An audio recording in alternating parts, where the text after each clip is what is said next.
China no está perdiendo por falta de barcos. Tampoco está perdiendo por falta de dinero, tecnología o ambición. El verdadero problema es otro. Un error estratégico que Estados Unidos ha sabido observar, estudiar y aprovechar con paciencia. Durante años, China construyó una imagen de poder imparable. Sus puertos crecieron, sus fábricas dominaron cadenas de suministro, su marina se expandió a una velocidad impresionante y su influencia comenzó a sentirse en cada ruta importante de Asia. Pero mientras Pekín mostraba poder, también dejaba ver una debilidad, una dependencia enorme de rutas marítimas que no controla por completo. Y ese fue el error. China creció demasiado rápido apoyándose en un sistema global que necesita estabilidad, libertad de navegación y acceso constante a corredores estratégicos. Mientras todo funcionaba bien, esa dependencia parecía una ventaja. Los barcos salían, la energía entraba, las exportaciones crecían, los puertos trabajaban sin descanso. Pero cuando aumenta la tensión, esa misma dependencia se convierte en presión. Y Estados Unidos entendió algo clave. No hace falta destruir la fuerza de China para limitarla. A veces basta con presionar los caminos que la mantienen en movimiento. Ahí está la diferencia entre poder visible y poder real. El poder visible son los barcos, los puertos, los misiles y los discursos. El poder real es controlar el ritmo del comercio, la seguridad de las rutas y la confianza de quienes mueven mercancías por el mundo. Desde mi punto de vista, el mayor error de China fue creer que construir una gran flota sería suficiente para proteger una economía que depende de rutas vulnerables. Una flota puede mostrar fuerza, pero no puede cambiar la geografía. El estrecho de Malaca sigue siendo estrecho. El mar del sur de China sigue siendo disputado. Taiwán sigue en una posición extremadamente sensible. Japón, Filipinas y Australia siguen teniendo valor geográfico para la estrategia de Estados Unidos. Y cada uno de estos puntos representa una pieza dentro de un tablero mucho más grande. Estados Unidos no necesita cerrar todas las rutas. No necesita bloquear cada puerto. No necesita iniciar una guerra directa. Solo necesita crear un entorno donde China tenga que gastar más, vigilar más, calcular más y moverse con menos libertad. Ese es el tipo de presión que no siempre aparece en los titulares, pero puede cambiar el equilibrio de poder durante años. Porque cuando una potencia debe dedicar más recursos a proteger sus rutas, tiene menos margen para actuar con libertad. Más buques deben patrullar, más aviones deben vigilar. Más sistemas deben mantenerse activos. Más decisiones deben ser revisadas antes de ejecutarse. Y poco a poco, la expansión se vuelve más costosa. Ese es el punto que Washington ha entendido muy bien. China quería proyectar poder hacia afuera. Estados Unidos empezó a presionar los accesos. China quería asegurar rutas. Estados Unidos reforzó alianzas alrededor de esas rutas. China quería ganar libertad marítima. Estados Unidos convirtió esa libertad en una pregunta abierta. Y en geopolítica, una pregunta abierta puede ser más peligrosa que una amenaza directa, porque genera duda. Duda en los mercados, duda en las empresas, duda en las aseguradoras, duda en los gobiernos, duda en los propios mandos militares. Y cuando la duda entra en el sistema, todo se vuelve más lento, más caro y más difícil de controlar. Pensemos en una empresa que necesita enviar mercancías desde China hacia Europa o América. Si las rutas son seguras, los costos son previsibles. Pero si aumenta la tensión en el Indo-Pacífico, esa empresa empieza a hacer preguntas. ¿Qué pasa si una ruta se vuelve peligrosa? ¿Qué pasa si suben los seguros marítimos? ¿Qué pasa si los barcos se retrasan? ¿Qué pasa si tengo que buscar rutas alternativas? Cada pregunta agrega costo. Cada costo reduce margen. Cada retraso afecta producción. Y cada incertidumbre golpea la confianza. Esto no significa que China colapse de inmediato. Ese no es el punto. El punto es que una potencia puede ser presionada sin ser derrotada militarmente. Puede ser desgastada. puede ser obligada a reaccionar. Puede ser empujada a gastar más energía protegiendo lo que antes daba por seguro. Y ese tipo de desgaste es precisamente lo que Estados Unidos puede aprovechar.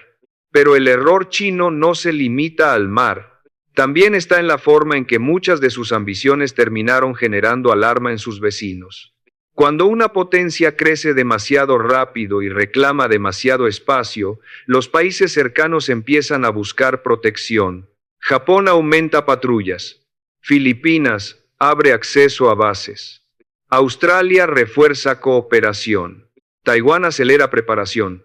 India observa el Índico con más atención. Y Estados Unidos encuentra una oportunidad perfecta para construir una red de presión. En otras palabras, China intentó expandir influencia, pero al hacerlo también empujó a varios países a coordinarse más con Washington. Ese es otro error estratégico. El poder no solo se mide por cuánto puedes avanzar, también se mide por cuánta resistencia generas al avanzar. Y en este caso la expansión china generó una reacción regional que ahora limita su margen de maniobra.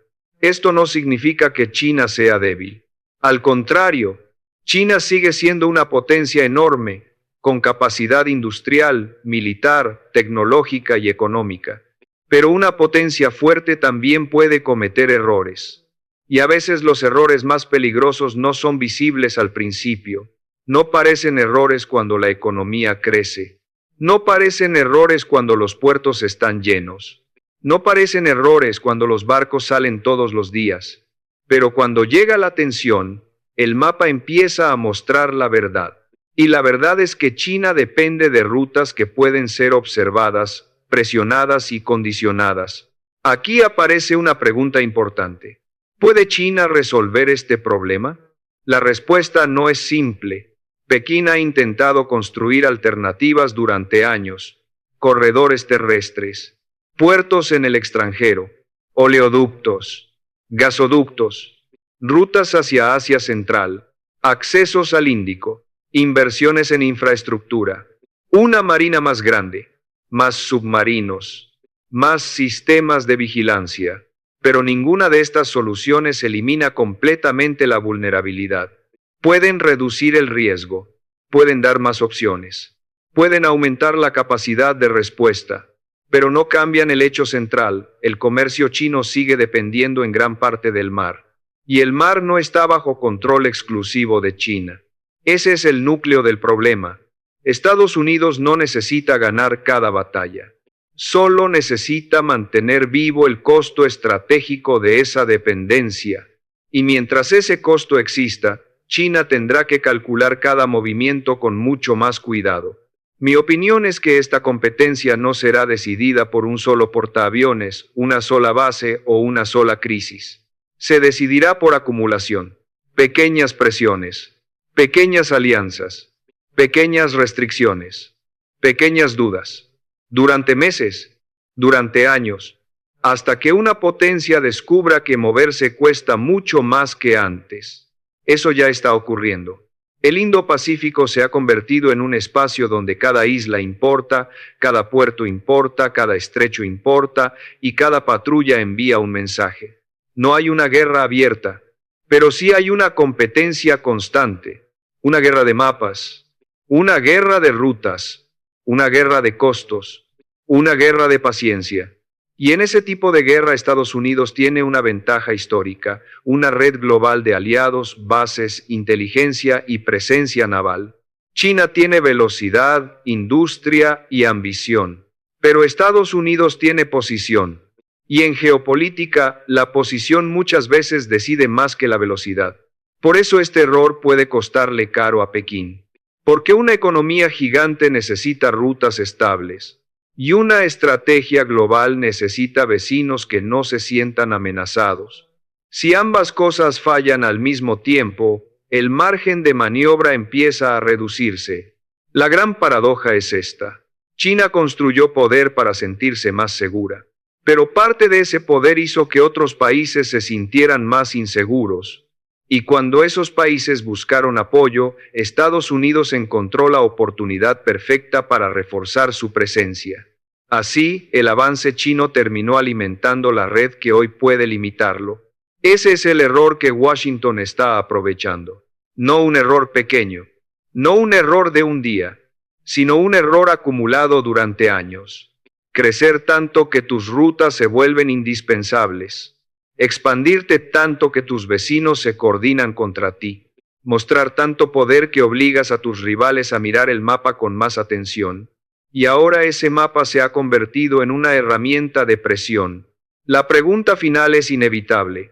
¿Podrá China corregir este error antes de que sea demasiado tarde? ¿O Estados Unidos ya encontró la forma de limitar su poder sin disparar un solo misil? Déjalo en los comentarios.